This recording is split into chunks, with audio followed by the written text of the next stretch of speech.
En el corazón de Okinawa, bajo un cielo gris que parecía anunciar tormenta aunque el aire estuviera quieto, un grupo de generales japoneses observaba con desdén un conjunto de pequeñas cajas marcadas con tinta roja. R-32, Fábrica Militar de Zacatecas, México. El olor era una mezcla incómoda, pólvora húmeda, sal del mar y esa arrogancia seca que aparece cuando alguien se siente dueño de la situación.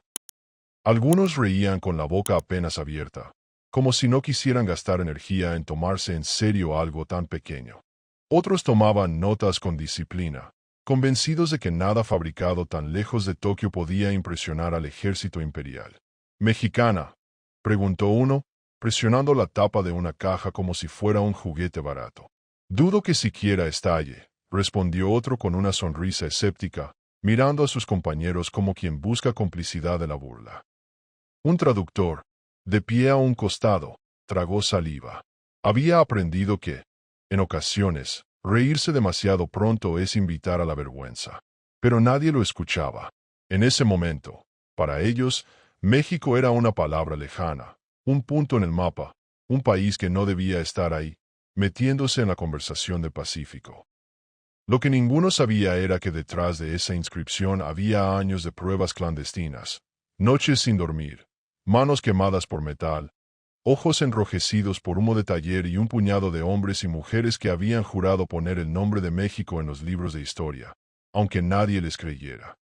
Y si te estás preguntando por qué un general japonés terminaría frente a una caja con letras mexicanas, quédate, porque lo que viene no es un cuento de arma milagrosa, es una historia de orgullo, de ingenio y de un momento en que la burla se convirtió en silencio.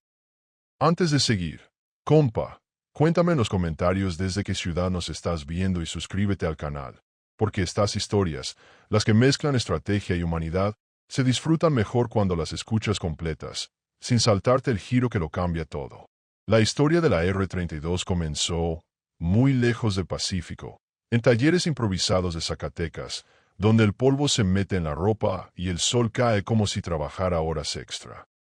Ahí, en un lugar donde el mundo pensaba que solo había minería, herrería y caminos de tierra, un coronel visionario llamado Manuel Salcedo reunió a mecánicos, mineros y herreros para un proyecto que el propio gobierno dudaba en financiar. Salcedo no era un hombre de discursos largos, era un hombre de mirada dura y paciencia peligrosa. Cuando hablaba, lo hacía con pocas palabras, como si cada sílaba costara. México no buscaba guerra, buscaba respeto. Y eso, en una época donde la gente mide el valor por tamaño y por ruido, sonaba casi ingenuo. Pero Salcedo tenía una idea fija. Si el mundo cree que no puedes, entonces lo primero que debes hacer no es gritar que sí puedes, sino demostrarlo. En esos talleres, cada fragmento de metal fundido llevaba mezclado algo más que técnica, llevaba orgullo. Cada tuerca forjada a mano era una respuesta silenciosa a décadas de subestimación. Durante meses, aquel lugar disfrazado de fábrica agrícola produjo piezas en secreto. Había cajas etiquetadas como refacciones, herramientas guardadas bajo lonas, y un ritmo nocturno que solo conocían los que se quedaban cuando las luces debían apagarse. La gente del pueblo veía entrar y salir camiones sin entender qué cargaban. Algunos imaginaban maquinaria, otros suponían contrabando. Nadie imaginaba que, en medio de ese polvo, se estaba intentando fabricar una granada que no fuera copia, que no fuera repetición, que no fuera imitación de lo extranjero. Las primeras 31 versiones fallaron de maneras frustrantes. No fallos dramáticos, sino fallos humillantes, de esos que te rompen el ánimo si no eres terco. Algunas no funcionaban cuando debían funcionar. Otras se rompían demasiado pronto. Otras se deshacían como si el propio metal se negara a sostener la idea. Cada falla era una noche más larga, un regaño en silencio, una otra vez tragado con rabia. Y aún así, Salcedo no soltó. No es fracaso, repetía, es aprendizaje caro. Los mineros, acostumbrados a pelear contra la piedra, entendían esa lógica mejor que nadie. Si la roca no cede, no es que tú seas débil, es que tienes que cambiar el ángulo. Hasta que llegó la versión número 32. Y ahí algo cambió. No fue magia, no fue suerte, fue equilibrio. Una combinación distinta de materiales y un mecanismo de presión mejor ajustado dio origen a una granada ligera de alcance sorprendente, con un impacto que no se medía solo en fuerza, sino en precisión.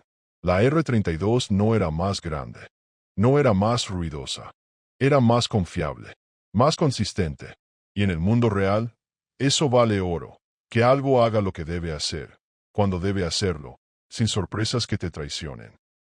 Era una idea nueva nacida en provincia, y eso, para muchos, era casi una ofensa al orden del mundo. El día de la demostración, los mexicanos no sabían si serían humillados o aplaudidos. El campo de pruebas estaba lleno de oficiales japoneses, algunos curiosos, otros impacientes, otros con esa cara de vamos a acabar rápido para volver a lo serio. A un lado, una fila de refugios de concreto aguardaba como testigos mudos, cuadrados grises clavados en la tierra como dientes. El aire era pesado. No solo por la humedad, por las miradas, porque cuando alguien te observa esperando que falles, el fracaso pesa doble. El sargento Luis Barrera fue elegido para el lanzamiento, no por ser el más valiente de manera teatral, sino por ser el más estable. De esos hombres que no se aceleran. Barrera respiró hondo, miró al coronel Salcedo y dijo apenas, «Por México, mi coronel». No fue un grito, fue un juramento dicho con voz baja. Activó el mecanismo con calma, levantó el brazo y lanzó la pequeña granada con una precisión casi ritual, como si estuviera arrojando una palabra que llevaba años atorada en la garganta del país. Durante un segundo, el silencio se apoderó del campo. No el silencio bonito, sino el silencio tenso, el que muerde. Y luego el suelo tembló, no con un estruendo interminable, sino con una onda sorda, contenida, como un rugido que decide no presumirse. La vibración se extendió. 1, 2, 3. Hasta 12 refugios quedaron agrietados, levantando una nube espesa de polvo y arena que golpeó rostros y obligó a varios generales a retroceder sin querer admitirlo. La nube tardó en asentarse, y en ese tiempo, el chiste se murió. Cuando la visión se aclaró, los oficiales japoneses ya no reían.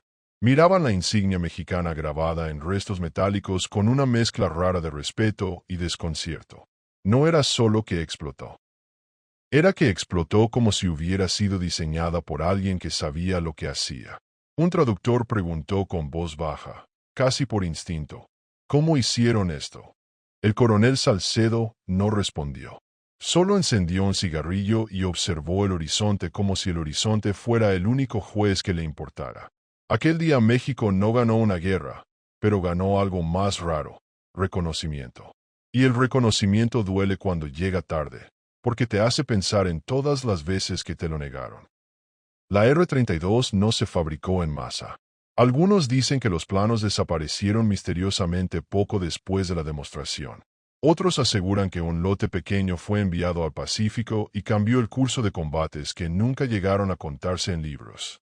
Hasta hoy nadie sabe con certeza cuántas R-32 se usaron realmente, pero en archivos de Okinawa, en una vitrina olvidada, se conserva un fragmento con las letras hecho en México grabadas a mano.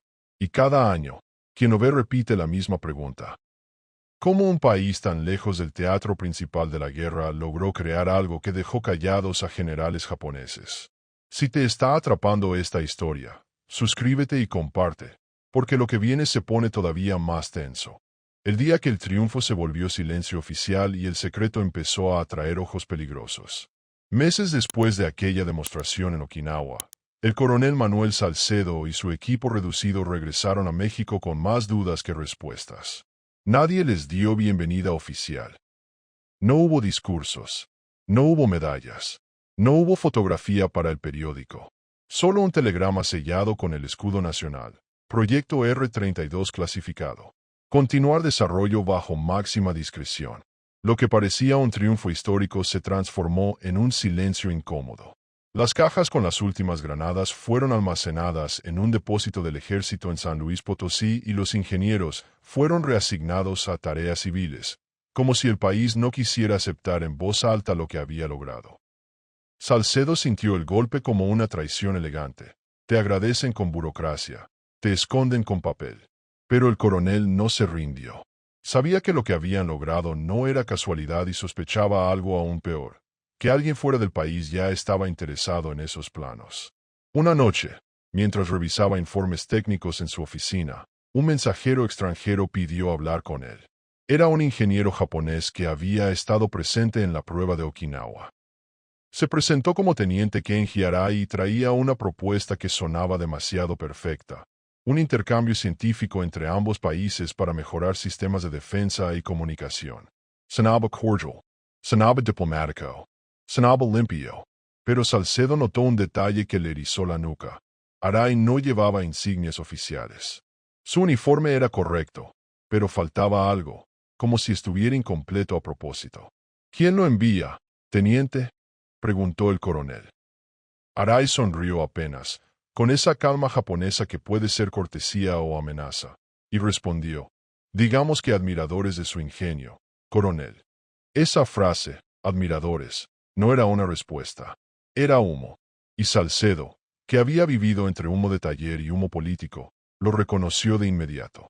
Desde ese día, las cosas cambiaron.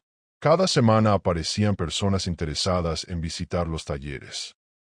Investigadores, periodistas, supuestos coleccionistas de material bélico, curiosos con preguntas demasiado específicas.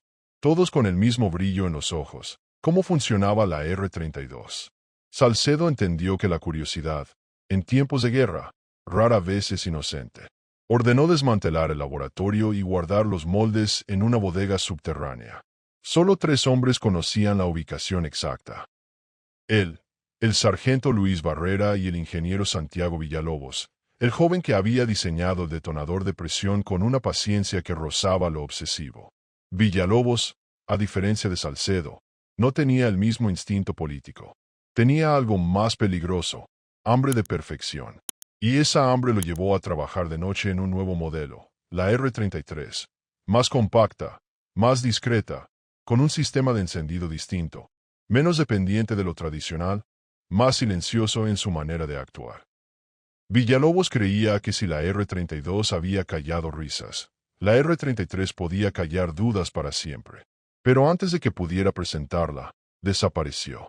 La mañana siguiente, el coronel recibió una llamada desde el puerto de Veracruz. Un carguero con destino a Tokio había zarpado 2 días antes y a bordo iba un pasajero no registrado, con documentos falsos. No, es Villalobos. A Salcedo se le endureció la cara. No porque se sorprendiera, sino porque lo temía desde antes. Comprendió tarde que el secreto ya no era mexicano, que el secreto se había vuelto mercancía. Y en ese momento, por primera vez, el coronel sintió que la R-32 era más que un invento. Era una maldición de orgullo, porque todo lo valioso atrae manos ajenas. Durante años circularon rumores entre veteranos japoneses sobre una granada experimental usada en los últimos meses de la guerra. Pequeña, precisa, sorprendentemente ligera. Nunca se confirmó su origen, pero en piezas recuperadas se hallaban rastros de cobre idénticos al extraído en Zacatecas. Décadas después, un historiador japonés viajó a México buscando respuestas. Llegó a un pequeño pueblo cerca de Fresnillo y encontró a un anciano sentado frente a una mesa de madera, limpiando una pieza metálica oxidada con paciencia de relojero. Era Luis Barrera, el último sobreviviente del equipo original. El visitante le mostró una fotografía en blanco y negro. Soldados japoneses sosteniendo una granada desconocida con letras R-33 grabadas en el costado. Barrera observó la imagen largo rato con ojos llenos de una mezcla rara de nostalgia y melancolía. Así que sí la usaron, murmuró. Pensé que todo se había perdido. El historiador preguntó cómo habían logrado tanta precisión en un artefacto tan pequeño. Barrera sonrió con tranquilidad cansada y respondió: porque no la hicimos para matar, la hicimos para que nos escucharan. Luego guardó silencio. El viento soplaba entre montañas y el sonido metálico del artefacto vibraba con un eco leve, casi musical, como si la pieza recordara su propósito. Barrera alzó la vista y agregó, con voz más baja todavía: dígales allá que la R-32 no fue un arma, fue la voz de un pueblo que siempre quiso ser tomado en serio. Y esa frase, compadre, es el corazón de toda esta historia. No es el metal, es lo que el metal representó. En el amanecer de 1944, las tensiones entre Japón y México alcanzaron un punto que nadie se atrevía a imaginar. Oficialmente, ambos países mantenían relaciones diplomáticas neutras, pero en la guerra la neutralidad a veces es un papel delgado. Un incidente en el Pacífico Sur, cerca de las Islas Marshall, cambió el rumbo de todo. Un destacamento mexicano, asignado a una misión de apoyo logístico a fuerzas aliadas, quedó atrapado tras un bombardeo japonés. Eran poco más de 40 hombres. Mal armados, agotados, con ropa pegada al cuerpo por la humedad salada, pero con algo que el enemigo no conocía. Una caja marcada con las letras R-32. El general japonés Hiroshi Tanaka, el mismo que meses antes había reído al ver aquellas granadas en la demostración de Okinawa, ahora comandaba la ofensiva desde un puesto elevado, observando los movimientos del pequeño grupo mexicano con su catalejo militar. «Ellos no tienen artillería», comentó a su asistente con tono confiado. «Solo rifles viejos. Se rendirán en cuestión de horas». Lo decía sin odio, como quien describe una ecuación simple. Pocos recursos, poca resistencia. Lo que Tanaka no sabía era que, entre rocas del litoral, el coronel Manuel Salcedo preparaba la prueba más arriesgada de su vida. El mar rugía con violencia, el viento soplaba cargado de sal, y las tropas mexicanas escondidas entre escombros esperaban la señal como quien espera el latido correcto para no fallar. Salcedo sostuvo en sus manos una R-32. El metal estaba frío por la humedad. Pesaba poco, pero el significado pesaba toneladas. Miró a su equipo y dijo, «Hoy no peleamos por territorio, peleamos por respeto». Nadie respondió con gritos. Solo hubo miradas firmes, las de hombres que ya habían entendido que el mundo solo escucha cuando algo los sacude. Cuando el primer tanque japonés comenzó a avanzar por la costa, un destello metálico voló por el aire cortando el viento como si tuviera voluntad propia. Un silencio raro se apoderó del campo de batalla, seguido de un estruendo seco, profundo, que hizo vibrar el suelo. El tanque se detuvo. Luego otro más. El polvo cubrió el horizonte y los soldados japoneses se miraron entre sí intentando entender qué acababa de pasar. Las granadas mexicanas no producían el ruido interminable de las bombas convencionales. Su impacto era más corto, más concentrado, casi quirúrgico. Y esa diferencia psicológica es brutal, porque cuando no entiendes el sonido, tampoco entiendes el peligro. 12 posiciones fortificadas quedaron fuera de combate en cuestión de segundos. Desde su torre de observación, el general Tanaka bajó lentamente su catalejo. La sonrisa de burla desapareció de su rostro. Frente a él, el fuego se elevaba con un resplandor anaranjado que iluminaba trincheras y mar al mismo tiempo. «No puede ser. Esas son las mexicanas», susurró incrédulo, como si admitirlo le doliera en la lengua. A su lado, un oficial más joven preguntó con voz temblorosa, «Ordenamos retirada, general». Tanaka no respondió de inmediato. Observó cómo un grupo de soldados mexicanos avanzaba entre el humo, no con gritos ni euforia, sino con un silencio disciplinado, como si su fuerza viniera de saber exactamente qué hacer. Por primera vez, Tanaka no vio en ellos solo enemigos. Vio ingenieros del imposible, hombres que habían transformado un taller de provincia en una fuente de poder inesperado. Esa noche, mientras heridos eran atendidos en un puesto improvisado y el mar seguía golpeando como si quisiera borrar huellas, Tanaka pidió hablar con el coronel Salcedo. Cuando se encontraron bajo un toldo iluminado por una sola lámpara, el japonés se inclinó con respeto y dijo, «Me reí de su invención, y hoy vi su espíritu». Salcedo, cubierto de polvo y cansancio, respondió sin orgullo exagerado, «No hicimos estas granadas para la guerra, general. Las hicimos para que el mundo escuchara que México puede crear lo que nadie espera». El silencio que siguió fue más fuerte que cualquier explosión. Tanaka asintió, guardó un fragmento de una R-32 en su bolsillo y ordenó la retirada. Desde entonces, archivos japoneses registran un hecho singular: Batalla de Namoatol. Presencia de arma no identificada de fabricación mexicana. Efecto táctico, contundente.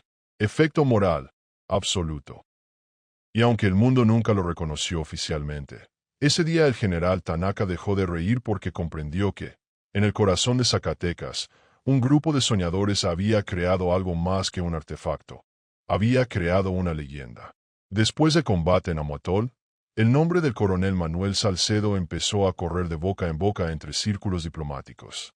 En informes oficiales lo llamaban técnico con ideas poco convencionales. Pero entre quienes sabían leer entre líneas, Salcedo era el hombre que había callado a un general japonés con una granada nacida en tierra seca. Cuando las noticias llegaron a Washington, el alto mando estadounidense no pudo ocultar su inquietud. Un artefacto tan efectivo, diseñado fuera de su control, en manos mexicanas. Y ahí nació la Operación Quiet Storm. Una misión encubierta con un solo objetivo: encontrar al coronel Salcedo y obtener, por las buenas o por las malas, todos los planos de la misteriosa R-32. El coronel ya lo sospechaba.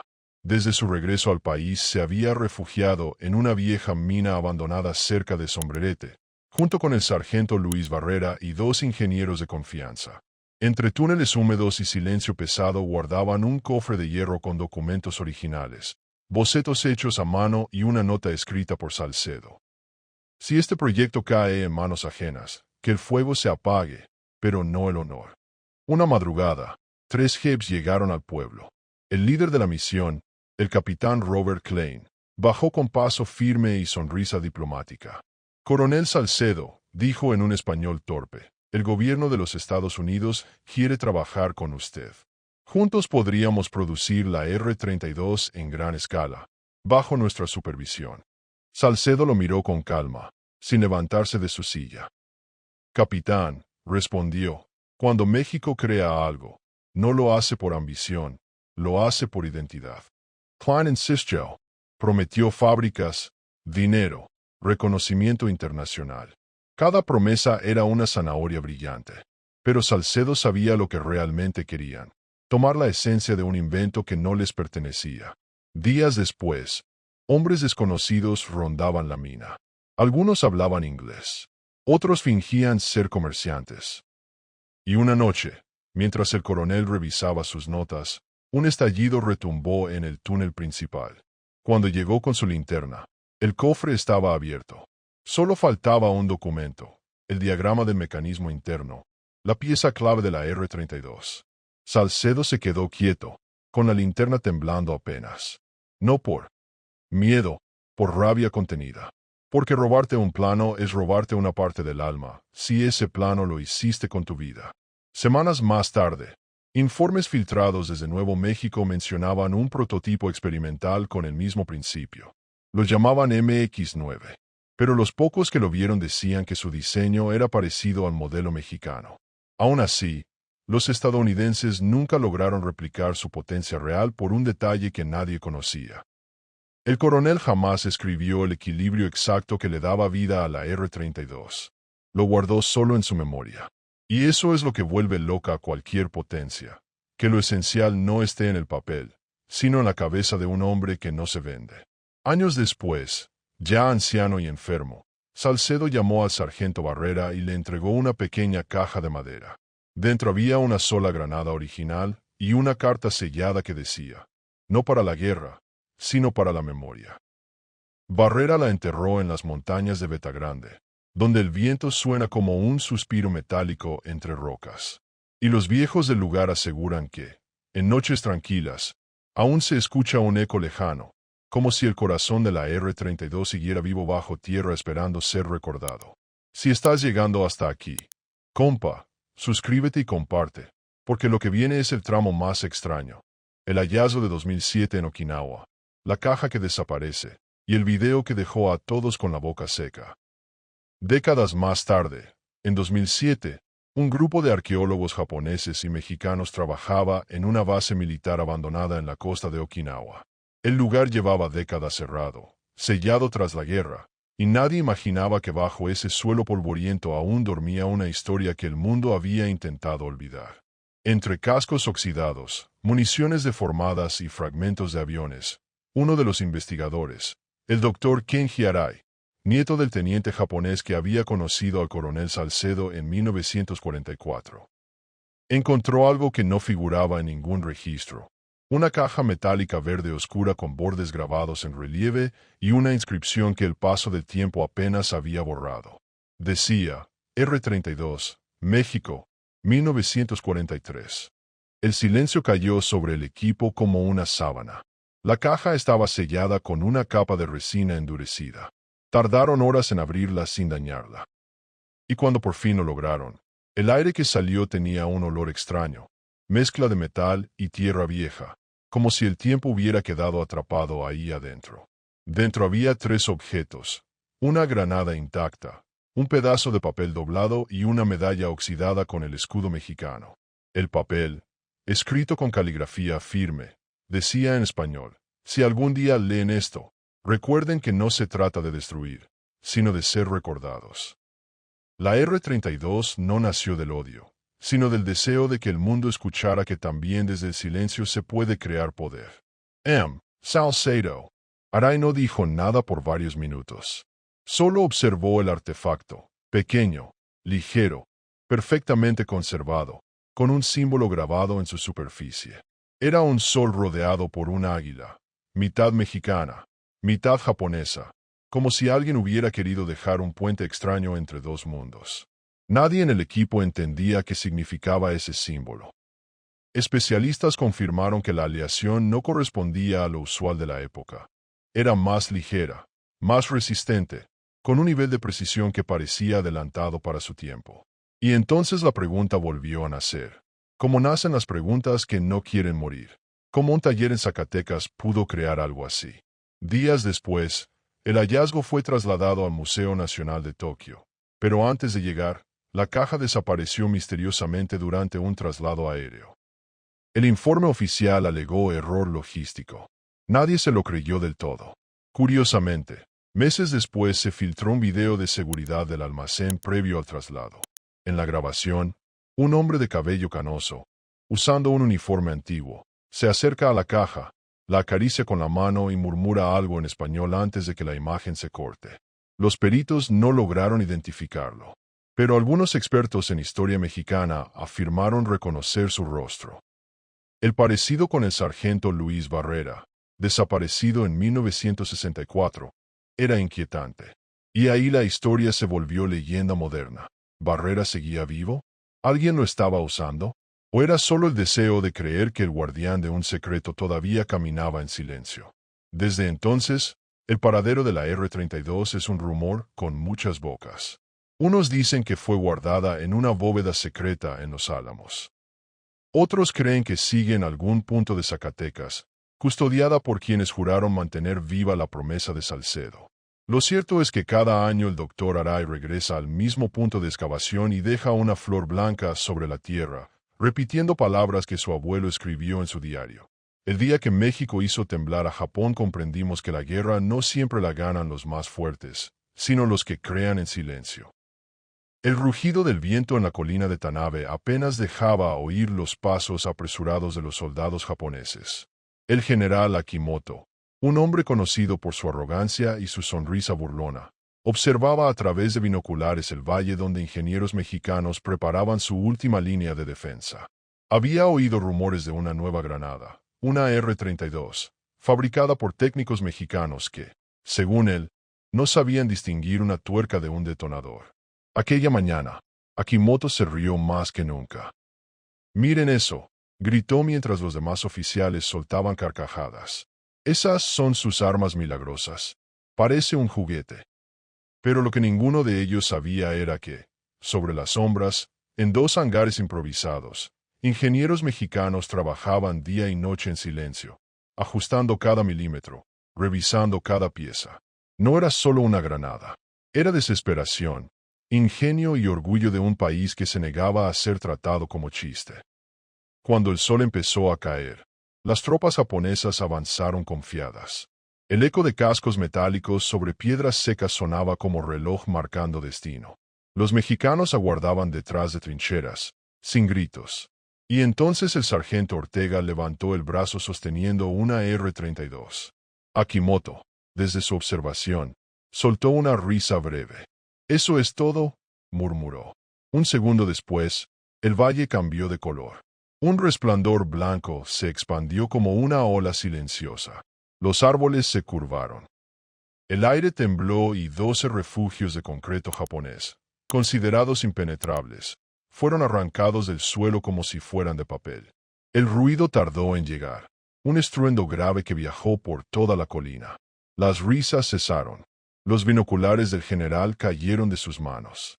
Por un instante nadie habló. Solo el silbido del viento mezclado con olor a tierra caliente llenó el campo.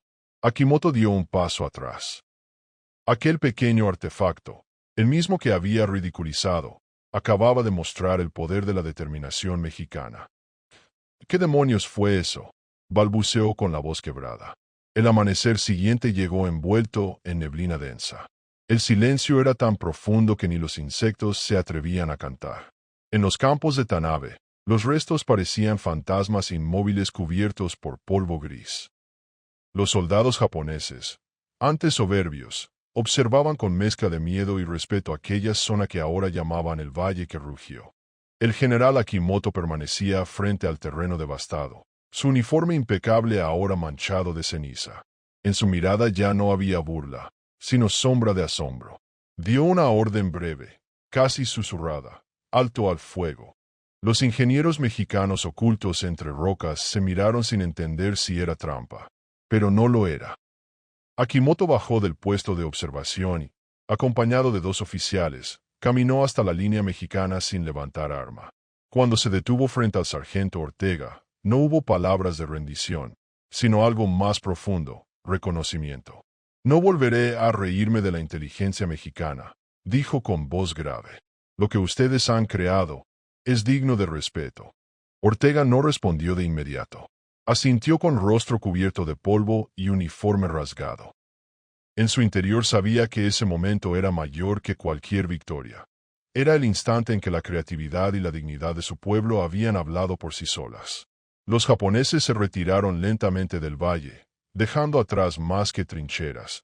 Dejaban la idea de que el poder se mide solo por tamaño o riqueza. En las semanas siguientes, la R-32 se convirtió en leyenda. Rumores decían que podía derrumbar una colina con un solo estallido. Pero quienes la vieron de cerca sabían que su fuerza real no estaba en el metal, sino en las manos que la construyeron y en el país que se cansó de ser tomado a broma. Años después, Akimoto, ya retirado, escribió en sus memorias una frase que se repetiría en academias militares. A veces una nación pequeña enseña al mundo que la verdadera potencia no se mide con risas, sino con respeto. Hoy, en el corazón del Museo de Ingeniería Militar en Veracruz, se conserva una R-32 original bajo una vitrina de cristal. En una placa se lee: cuando México decidió no rendirse. Y cada visitante que pasa frente a esa reliquia siente lo mismo que sintieron aquellos soldados aquel día en Tanabe. Un silencio que no asusta, un silencio que honra. Suscríbete y comparte este video. Y dime en comentarios desde qué ciudad nos estás viendo, porque estas historias se vuelven más grandes cuando se cuentan completas, sin dejar que el silencio se las trague.